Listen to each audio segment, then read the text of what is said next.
All right, rereading 1st and 2nd Samuel, paying attention to fathers and sons. Eli gets licked pretty good for his sons, and it reads like Samuel is here to hopefully set the parenting trope straight. But it turns out his sons aren't hot either, and so on and so forth through the rest of the fathers in the book. Is the only father worth his salt King Saul?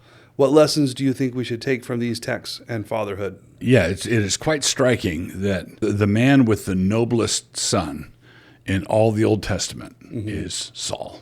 You know, Jonathan is stellar. He steps aside so David can have the throne. He wants David to have the throne. He's loyal to David. He stands up to his father the right way, and his father would have every right to be proud of him if he had the spiritual sense to be proud of him.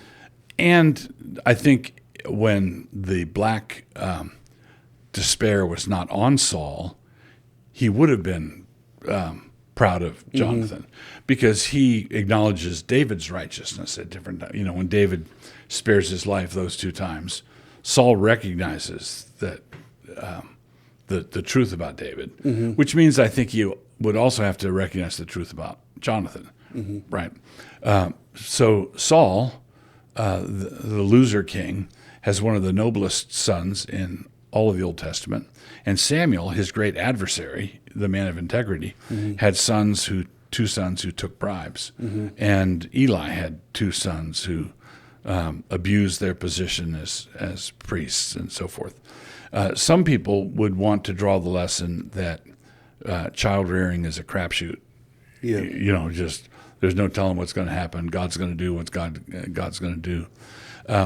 But I think that misreads the Old Testament because it is quite true that everything keeps that generational faithfulness is the great challenge of the Old Testament.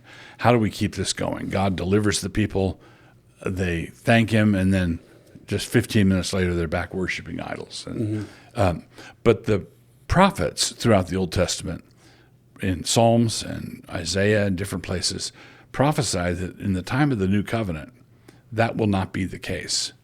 So the new covenant is not the time when God erases all those promises, because God didn't say in the new covenant, looks like I overpromised and underdelivered in the Old Testament, so let's just scratch all that. Well, no, the new covenant is the time where the fulfillment of all those promises starts to take root. Okay. All right. So it's now possible for covenant members to trust the Lord for their children, right? Okay. And that doesn't mean it's a cakewalk. It doesn't mean it's easy or that it happens automatically or whatever.